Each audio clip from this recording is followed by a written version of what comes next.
This is week number 4 of trying to get rich in 1 year with business-to-business software. Last week, we set up our CRM, we wrote out some email flows, and then we started to reach out to some people to form partnerships, to do things like joint webinars, swap email lists, etc. And this week, I was hoping to show you a bare bones MVP that we could begin to test. But we have unfortunately hit our first roadblock. So my CTO called me about a week ago, and he basically said that we're 1 month behind on development, meaning we originally thought we were going to have the MVP ready to test by the end of January, and now it's looking like it's going to be the end of February when we're ready to test. And while this was a little disappointing to hear, this is the reality of running a software company, or any company for that matter, is there's going to be roadblocks, whether they're little ones like this, because this is not a big deal or the end of the world, it's just a 1 month delay, or sometimes we're going to hit really big roadblocks, and it's just a part of the game. So in this video, I'm going to go ahead and I'm just going to get organized. I'm going to build out an entire Notion for this company and show you guys how I'm going to set up the finances, the marketing materials, sales, product, operations. I'm going to show you me building out all of that type of stuff inside of Notion. And then I'm also going to show you guys how I go and I set goals for when we launch and kind of like my strategy around setting goals. And so I'm going to do this for a few different reasons. Reason number 1 is being organized in business is very important, right? You want to know who's doing what. You want to have a way to keep your thoughts organized. And so you want to have just one place that can keep everything organized, kind of like your centralized hub for your business. And number 2 is we want to build to sell this company from day 1. And so when we go to sell this company someday, having a Notion document that has all of our standard operating procedures, finances, marketing materials, everything in one centralized hub, that is a valuable asset to give to whoever's acquiring us to help them then transition into running the company easier. And now I'm not a Notion expert and I'm not a pro editor gonna do it super fancy or anything like that, but let's dive into Notion and let me show you how I'm going to build this out and then also how I do my key performance indicator tracking. All right, so let's dive in. What's up guys? So we're inside of Notion now and I'm going to show you guys how I built this out. Again, I'm no Notion wizard, but this is how I'm going to set it up and how it works for me. So you can see here we have our ZapX home, just super basic, kind of like what we are, a little bit of contact information. But so the first thing that we're going to do that's going to keep us organized is we have our tasks. And so it's super simple. We can see the task name, the status, and who it's assigned to. So let's say Tyler's my CTO. Let's say I was like, hey, I need you to do a new feature or I need you to change the design. I would just add it here. I would assign it to him and he can come in here and he say he's not started it or it's in progress, whatever. So you would just go in here and hit new. So me, form partnerships, I did that, record a YouTube video. Obviously this is in progress. And then things like get feedback from users, all these different types of things. Build sales team, haven't done that yet. So then we can go into our sprint board. I like to do everything in sprints.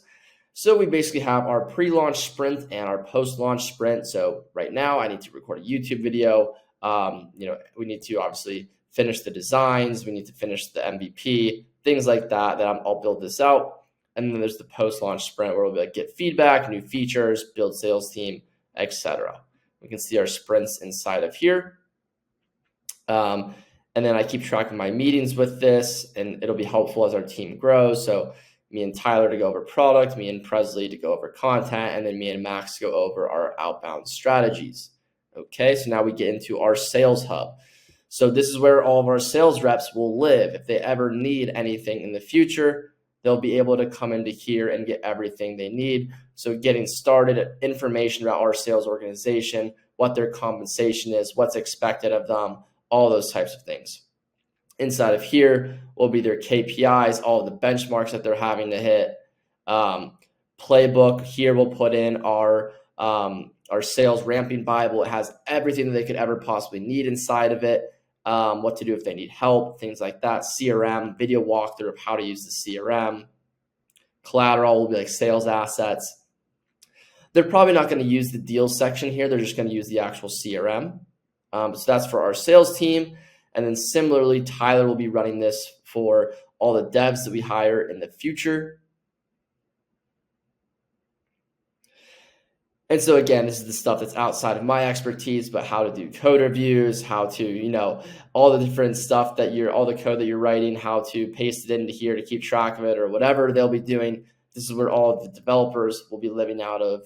And then the other little thing that's going to be really helpful, and the reason why we're building out this notion to have everything centralized, is one, when we onboard new team members, they have everything that they need to get started. They have standard operating procedures.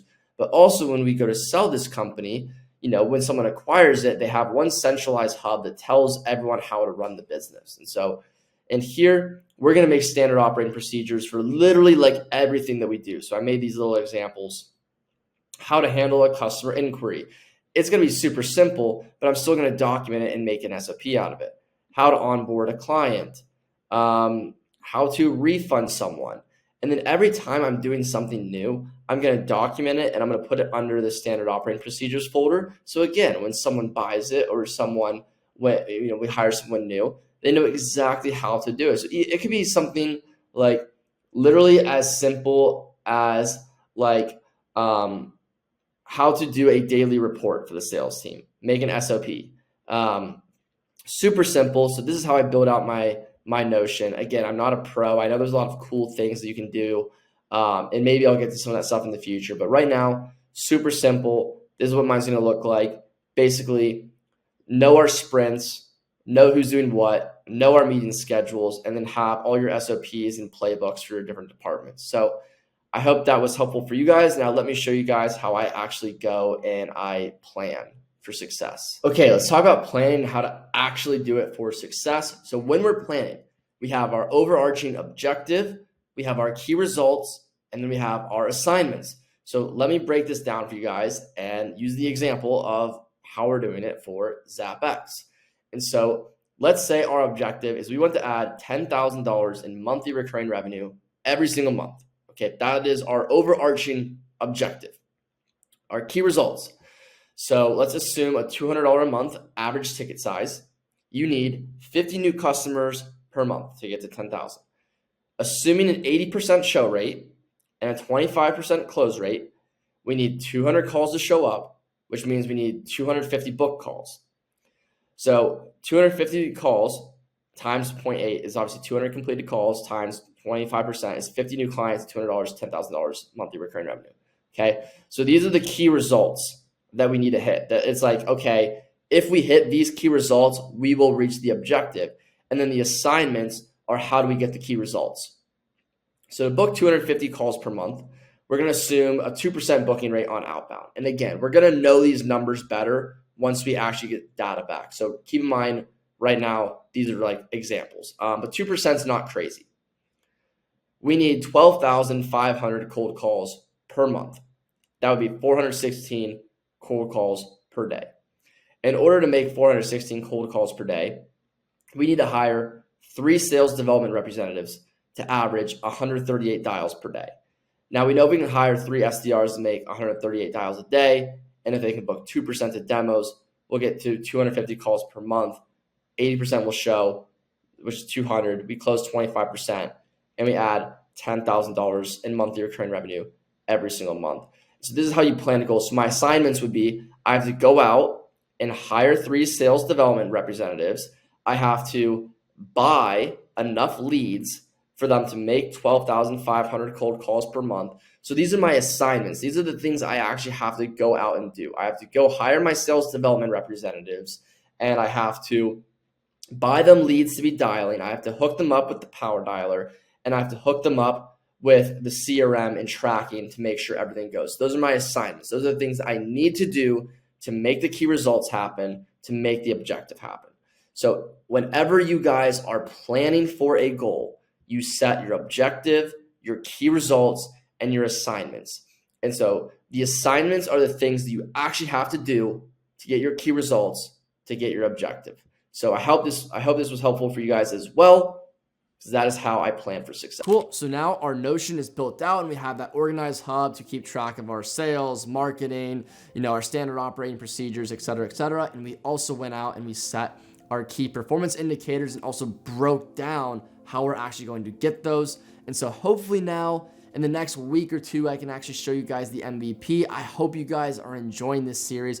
Comment which video has been your favorite below. And again, I did make a free Discord for you guys to join where I'm going live in the morning a couple times per week. So that way you guys can actually watch me work live to see what I actually do and see the nitty gritty, more boring stuff that it is boring, but it's very important. So I'll put the link in the description for you to join that, as well as if you want my team to build your software company and me to consult on it. But outside of that, I'll catch you guys in the next one.